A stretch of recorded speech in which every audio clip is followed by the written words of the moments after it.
Bonne année 2022 à tous mes abonnés, à tous mes collègues qui font une chaîne YouTube comme moi dédiée au vinyle ou à la musique rock. Voilà, j'espère que 2022 sera mieux que 2021. Soyons optimistes, il n'y a pas de raison. Allez, une bonne année à tous.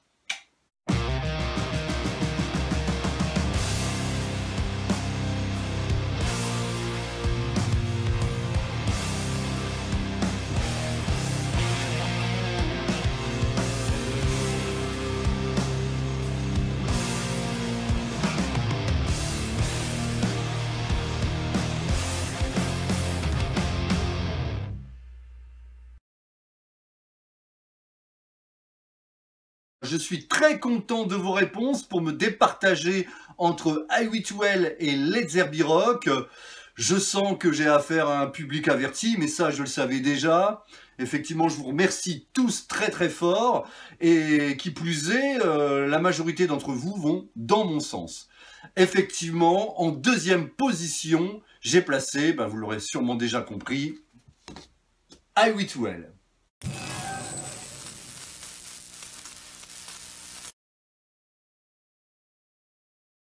Highway to Hell est le cinquième album solo du groupe. Il est sorti en 1979.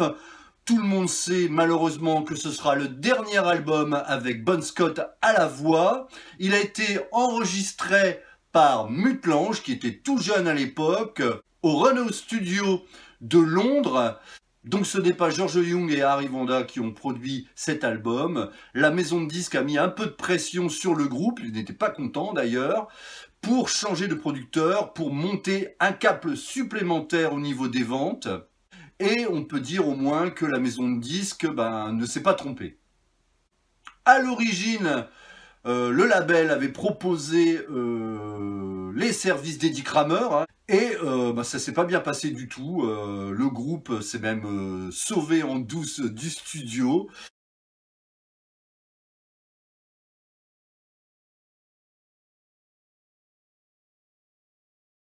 Cet album a une durée de 41 minutes et 34 secondes et il contient 10 titres. Le groupe va passer 3 mois en raison de 15 heures par jour pour sortir ce chef-d'œuvre qu'est Highway to Hell. Mutt Lange viendra perfectionner le son d'ACDC. Il aidera également Bon Scott à s'améliorer, à ne pas se contenter d'une première ou deuxième prise. Et on peut dire que la voix de Bon Scott n'a jamais aussi bien été maîtrisée que sur cet album.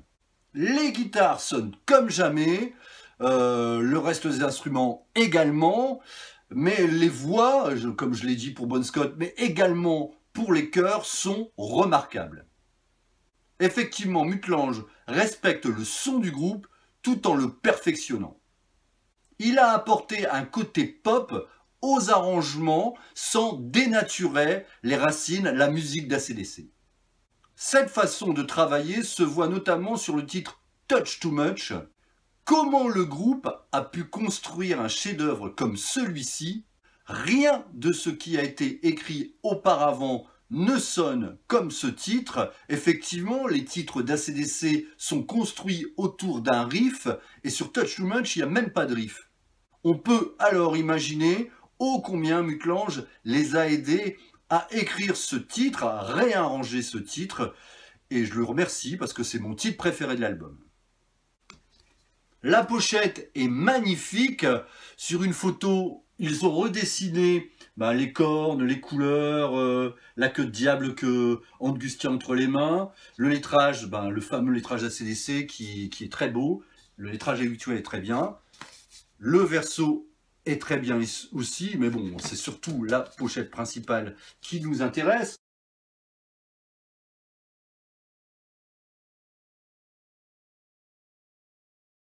Alors il faut savoir que c'est encore Bob Dufresne qui a fait cette pochette, comme pour Power Edge, comme pour le Live If You Want Blood et bien d'autres encore. La photo principale a été réalisée par Gene Newton.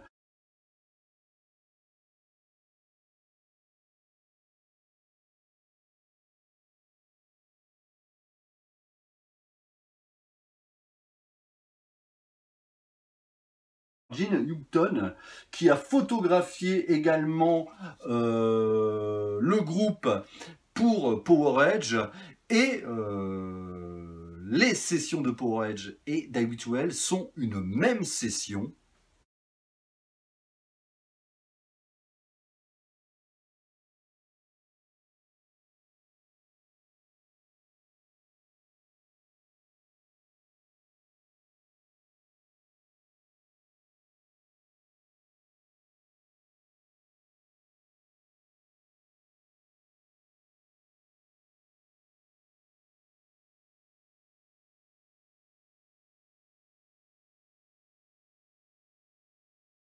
La pochette australienne est quelque peu différente.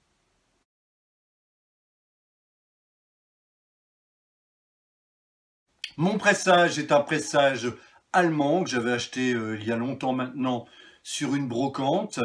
À l'époque, on achetait ça, quoi, 5 ou 10 francs, quoi, même pas l'équivalent d'1,50 € actuellement.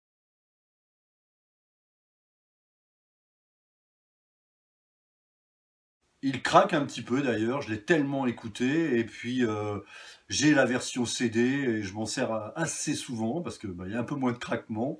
Et puis si je me le retrouve en meilleur état, bon j'hésiterai pas à le prendre. On va passer au titre. Alors on commence le disque par I.W.L., le morceau le plus connu d'ACDC, un vrai single, on peut le dire, un mythique single. Voilà, ce morceau est magnifique, le riff est magique, hein, ça commence avec ce riff emblématique, la voix vient se poser dessus, ensuite dans le refrain arrive la deuxième guitare, la basse, la batterie, et c'est parti. On fédère tout le monde sur un refrain hyper catchy. Bon, je vais m'arrêter là pour I.W.L. parce que tout le monde connaît ce morceau et tout le monde sait qu'il est extraordinaire. Le deuxième titre, Girls Got a Rhythm, on perd pas en intensité, bien au contraire, un tempo qui balance. C'est dû à cette grosse caisse continue. Les chœurs nous montrent le travail impeccable fait sur les voix, le traitement de voix, la prise de voix. En plus, ils sont vraiment très bien en place, ça le fait carrément. Et puis la voix de Bon Scott, hein, magnifique voix, il va même assez haut sur ce morceau. On se demande mais qui va pouvoir reprendre ça après lui? Walk All Over You, encore un sublime titre, une intro solennelle, les guitares arrivent, ils lancent le riff, et puis d'un seul coup, boum, la section rythmique est partie, et c'est parti sur un rythme rapide. Quand le refrain arrive, le tempo ralentit, les chœurs prennent le relais, c'est magnifiquement chanté, les chœurs sont sublimes. Ensuite, on a aussi les solis de Angus qui sont hyper possédés, complètement dedans, ils sont complètement fous. Sur le dernier refrain, Angus rajoute des petits phrasés, ce qui met encore une intensité supplémentaire sur le dernier titre. D'ailleurs, quand on parle d'intensité, encore une fois, on monte d'un cran avec ce morceau. En quatrième position arrive Touch Too Much, le morceau préféré, mon morceau préféré de l'album I.W.L. Voilà, on se demande comment ils ont pu faire ça, hein, je l'ai déjà dit dans l'intro tout à l'heure, je pense qu'ils ont été aidés par Mutt-Lange. Le moment le plus magique, c'est ce fameux break, avec les chœurs qui répondent à la voix de Bon Scott, et ça monte, ça s'intensifie, la voix de Bon, sublime sur cette fin. Voilà, Touch Too Much, un chef-d'œuvre pour moi. Pour finir la face, ils ont choisi de mettre Beating Around the Bush, un morceau terrible au tempo d'enfer, un morceau rapide. Le riff principal est tout simplement monstrueux, la stéréo est magnifique quand il est joué avec les deux guitares. Les couplets sont magnifiques avec toute la section rythmique qui répond à chaque phrase de Bon Scott. À noter que sur le deuxième couplet, Angus ajoute des petits phrasés avec Bon sur ce question-réponse, rythmique voix. Souvent, il rajoute un petit solo sur la fin du titre, sur le dernier refrain, et paf, ça met une intensité supplémentaire. C'est encore le cas sur ce morceau. et on finit sur un joyeux bordel, magnifique, tout finit comme ça, c'est un peu tout finit en hystérie. La phase se termine, on peut le dire, et là, on a déjà reçu un bon uppercut dans la tronche. On retourne le vinyle et en premier titre, on a Shut Down in Flames, un sublime morceau avec une intro fédératrice et puis ce Bon Scott qui vient s'en mêler. La basse a une place prédominante dans les couplets, les guitares se font plus aérées. C'est un refrain sans chœur, il n'y en a pas beaucoup sur cet album. Le solo commence avec des glissades, vraiment encore une fois quelque chose de très spontané, mais en même temps on sent que ça a été écrit, mais l'exécution nous semble très spontanée. Le dernier refrain est doublé, histoire d'en mettre une bonne couche, et puis Bon Scott termine encore une fois magistralement ce titre avec un petit cri. Hey. Arrive Get It Out, un titre comme le titre d'avant, avec un groove infernal. Encore une fois, une grosse caisse continue, si je dis pas de bêtises. Ça, c'est toujours très efficace, c'est toujours très entraînant. J'adore le travail très différent des deux guitares dans le couplet. Un morceau qui passe inaperçu parmi tous ces sublimes titres, mais qui est quand même très très bon, très efficace encore une fois. J'ai découvert ce titre sur un concert d'ACDC, enfin je le connaissais avant mais j'avais jamais remarqué à quel point il était bon. C'était sur le Stiff Upper Lip Tour, je suis allé les voir à Bercy et ce soir-là, ils avaient joué Get It Out et j'ai pu remarquer l'extrême efficacité de ce titre. En troisième position, nous avons If You Want Blood. On peut remarquer tout de suite le magnifique son de guitare avec l'intro de ce titre. Les couplets me font penser à Shut Down in Flames, c'est un peu le même groove, un peu le même délire. Tout est en place, encore une fois, une tuerie. Le refrain se déplie de façon assez originale. Le solo d'Angus est encore une fois magnifique. Il laisse place après à un break tout aussi bon. À ce moment-là, entre les deux, entre le solo et le break, il y a une gueulante de Bon Scott enrobée d'une reverb. Merci le producteur, merci Monsieur Lange pour cet arrangement magnifique qui met en valeur notre chanteur. Et arrive le dernier refrain qui est différent des premiers refrains. Ils optent pour un If You Want Blood répété, enfin au niveau des chœurs, et un Bon Scott qui rajoute I've Got It, bien sûr. Donc sublime dernier refrain, si on peut appeler ça un dernier refrain. Un ultime solo au-dessus de tout ça, histoire encore de rajouter de la folie à cette transe finale. Ils optent pour un fade, hein, c'est quand le morceau baisse, le son baisse petit à petit comme ça, progressivement. C'est le seul morceau, il me semble, de l'album qui se termine comme ça. Les deux derniers morceaux sont des titres à écouter. Ils ne sont pas en dessous des autres titres, bien au contraire, ils viennent sublimer le tout. Donc deux titres à écouter tranquillement dans son canapé. Vous avez assez secoué la tête, vous pouvez vous asseoir tranquillement, bien vous installer avec un petit whisky, ou si vous ne buvez pas d'alcool, un petit café. Et là, vous fermez les yeux et vous laissez l'émotion vous envahir. Laissez la voix de Bon Scott vous pénétrer, venir à vous, et vous comprendrez que plus jamais après cet album, ça sonnera comme ça. Alors on commence tout d'abord avec le titre Love Hungry Man. Ça commence avec une suite d'accords ponctués par des coups de grosse caisse, et s'ajoute la basse, et puis petit roulement, et puis la magie opère, la voix commence direct, le groove de basse est monstrueux, un peu funky, ce qui est assez étonnant. Effectivement, Cliff Williams sort de ce qu'il fait d'habitude. Arrive le premier refrain tout en douceur, le deuxième couplet est différent du premier, les guitares commencent à riffer sérieusement et la voix s'affirme. Sur le deuxième refrain, on ajoute des chœurs, ensuite arrive le premier solo, toujours exécuté avec un feeling incroyable. On break sur le troisième refrain, les chœurs sont toujours là. La basse reprend ce groove infernal. tout s'ajoute progressivement, la voix s'intensifie encore, et toujours sur le refrain, ça monte, ça n'arrête pas de monter. On arrive à une intensité maximale, arrive alors le deuxième solo, et là c'est encore plus magique, parce qu'il arrive encore à remettre une couche supplémentaire de puissance, et puis arrive deux ponctuations rythmiques, et on sent que c'est la fin, et la fin arrive tout naturellement. Ce titre est tout simplement incroyable, il passerait presque inaperçu, pourtant quand vous l'écoutez bien, c'est pour ça que je vous dis asseyez-vous dans votre canapé, et à la limite mettez un casque, c'est sûrement le titre le plus travaillé de l'album, et on ressent toute la magie de la prod, mais également de ces compositions qui ont dû être revues plusieurs fois, retravaillées, jusqu'à vraiment garder l'essentiel. Le dernier titre de l'album, Nightcrawler, alors vous êtes toujours dans votre canapé, avec peut-être un verre à la main et le casque sur les oreilles. Ça commence par une inspiration, et là on se dit, il est toujours vivant.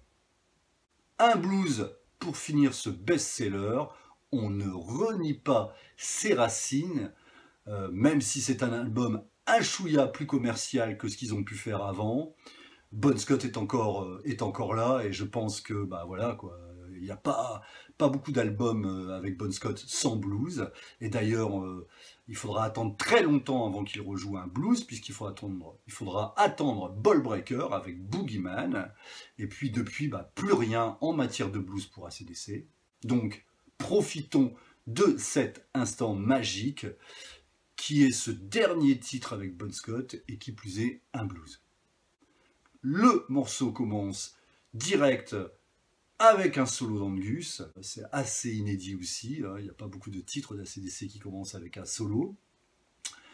Alors musicalement parlant, c'est vachement bien, hein, mais il n'y a rien d'extraordinaire.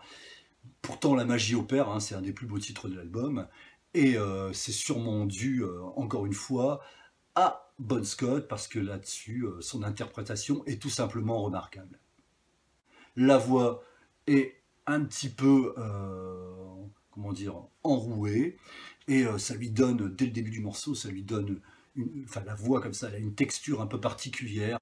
Progressivement, les guitares montent, la voix monte, et le premier refrain arrive, toujours avec ses chœurs magnifiquement produits, magnifiquement exécutés.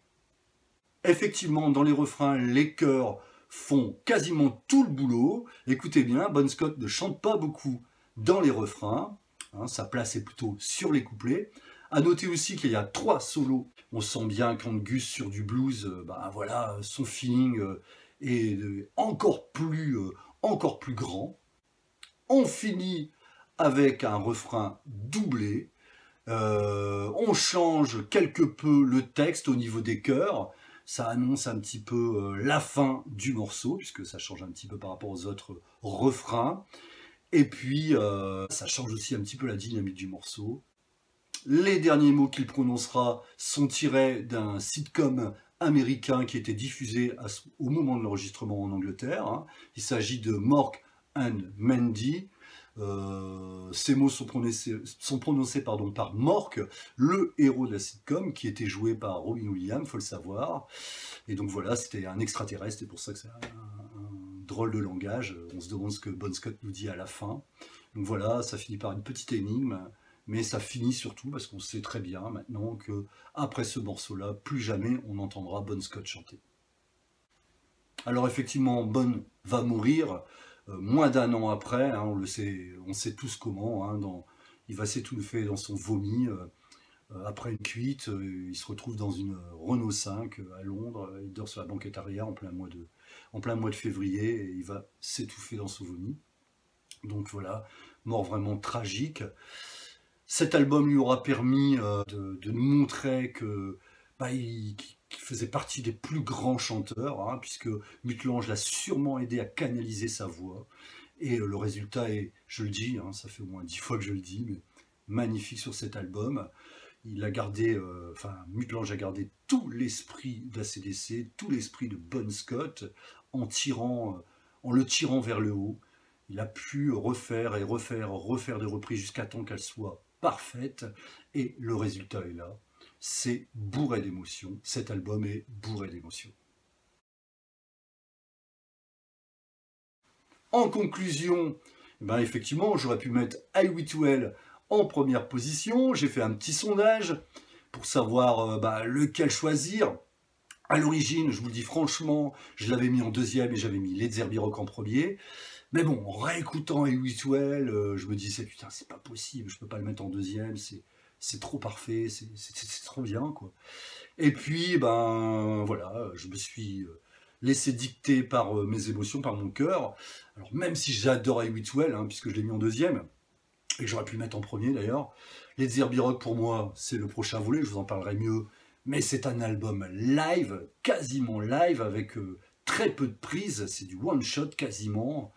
Et ben ça j'aime bien parce que là on sent encore plus, je dirais, la puissance et puis ce que AC/DC peut donner sur scène, parce que les Zeppelin Rock c'est un album en studio et on a l'impression qu'ils sont sur scène. Bon, on n'est pas là pour les Zeppelin Rock, on est là pour I Will Well. Il faut avouer quand même qu'I Will Well, chaque titre c'est tout bon, quoi, hein, voilà.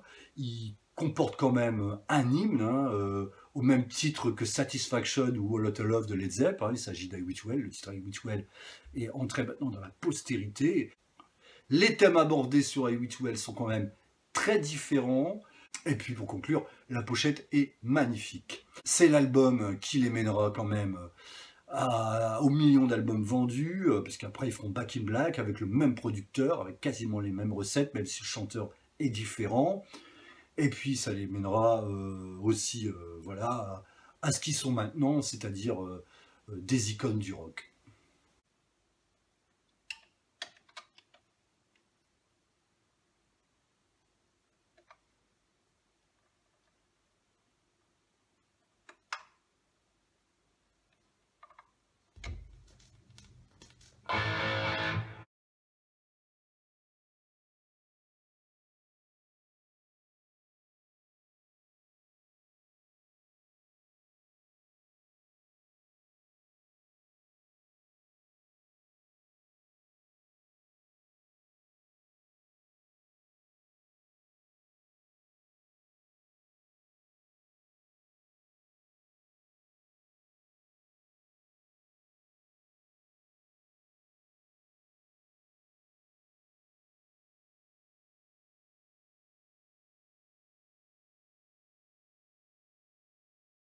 Voilà, ce morceau est magnifique, le riff est magique, hein, ça commence avec ce riff emblématique, la voix vient se poser dessus, ensuite dans le refrain arrive la deuxième guitare, la basse, la batterie, et c'est parti.